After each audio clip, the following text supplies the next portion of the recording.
Oh, you bet we do. TMS loves moms. It's a big week here on the morning show, and we all know that moms, well, they love something homemade. Jen Tryon is joining us today from her home studio to give us a few cute and sustainable DIY ideas for the moms in our lives.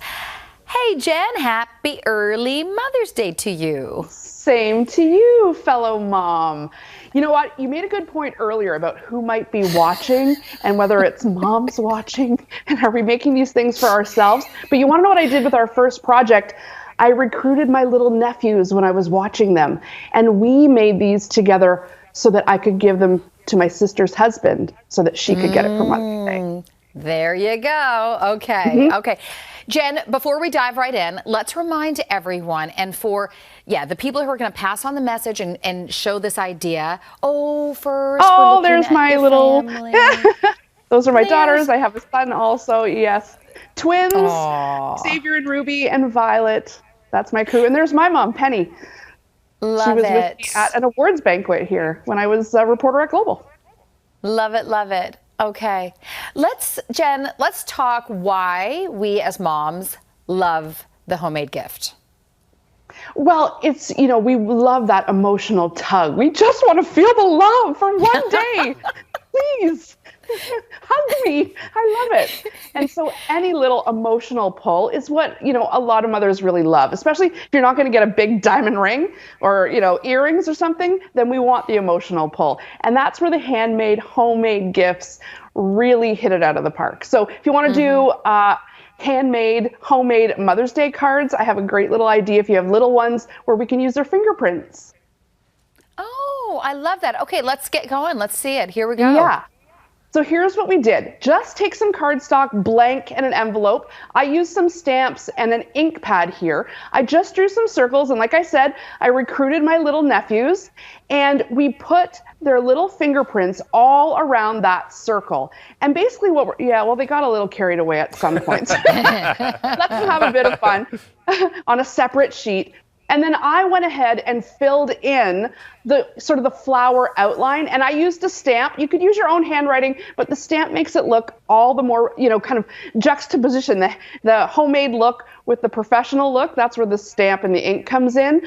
So we did a flower, and I had a blank jar, and also used their little fingerprints to make a few little fireflies in that jar, like a little "you light up my life, mom" kind of a deal. And I just drew on some wings. So you don't have to be any kind of spectacular artist. And these are the kinds of things with their little fingerprints that mom will love. Oh, absolutely, absolutely. And love how kid-friendly this is as well, as we just saw there. Get the whole family involved. By the way, Jen, have you kept any homemade Mother's Day cards through the years? Of course. Oh my gosh, I have so many paintings and stuff that the kids have given me that I've actually, had to transform them into new crafts. Like I love it all.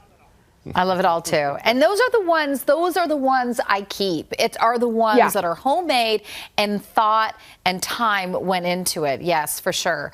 I have a special bin for the homemade projects and cards. All right. You also have something perfect for the spring, summer seasons. Well, I love these little jars.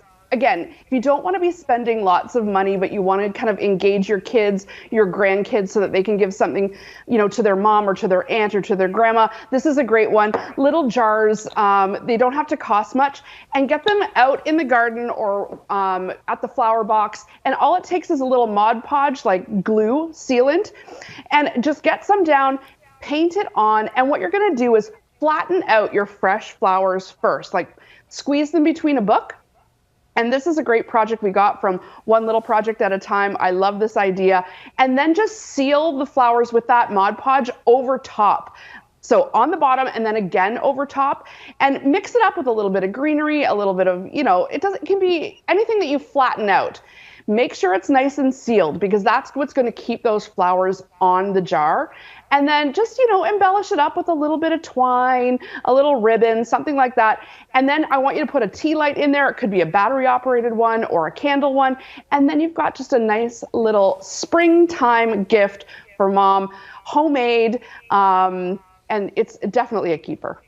Jen. Yeah. Not only a keeper, I think, Jen, but also this is great not only for Mother's Day, but I got to believe this is great for a lot of different occasions. I mean, I'm thinking For just sure. out on the back deck during the summer. So pretty. Yeah, cute little homemade gift, or just have your kids make it with you on Mother's Day for something that you can do together and then decorate outside. Great idea. Great idea. Now you're going to show us a DIY home spray? Oh my gosh, Carolyn, this I think is my favorite product I've made this year. So easy and so beautiful and smells so good. It's a room spray. We've all seen these at, like home stores. I'm loving this so much. I had my kids just pick some flowers from our flower box. And I spray painted gold. You don't have to do that part, but I just kind of wanted to bougie it up a little. Spray painted just a very cheap clear plastic spray bottle with gold spray paint so that the tops would be nicer, and shove some of that greenery and the flowers. Look at that, with just one rose. Instead of buying Mom a whole bouquet, one rose, which was less than $4, into the plastic jug. You could use artificial and then distilled water. And look at how gorgeous this is when you put a few drops of essential oils in there. Then you've got this beautiful room spray that's full of flowers. So I'd say, you could give this to Mom and she is going to love the look. She's going to love the smell. It's kind of genius, I think. I think so too, Jen. Absolutely. If it smells half as good as it looks, we got a winner here for sure. And I understand with this, you've got a TMS money saver tip for us.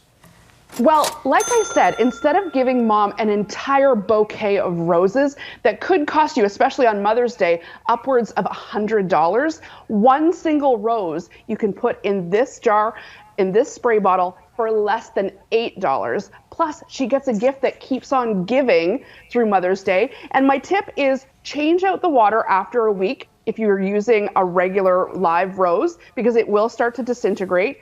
Or you could use artificial flowers and then keep changing your water and they won't die at all.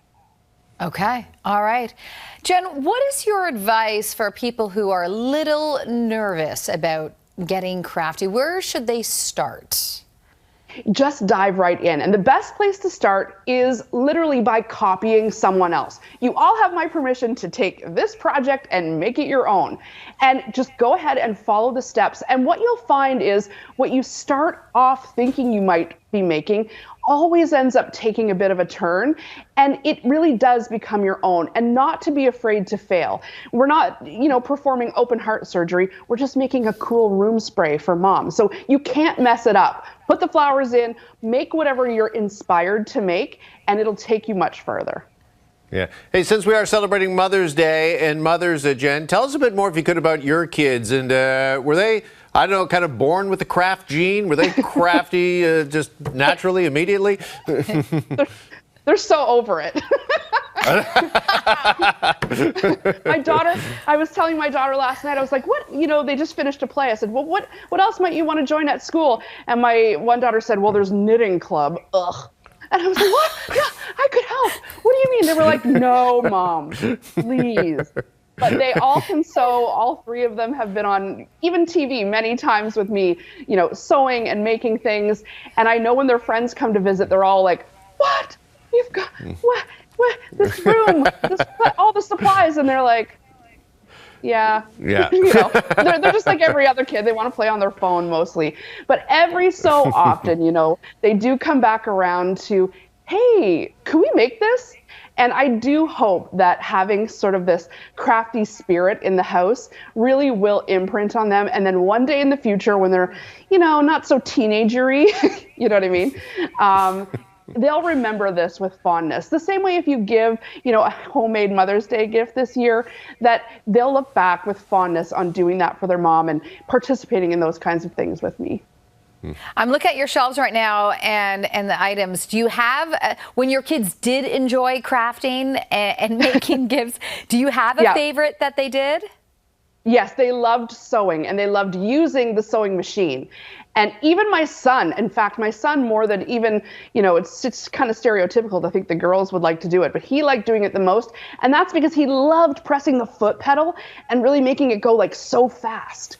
And, he would make like stuffed hockey pucks and all kinds of things like that. And they loved making gifts for people. And they did always want to use the sewing machine.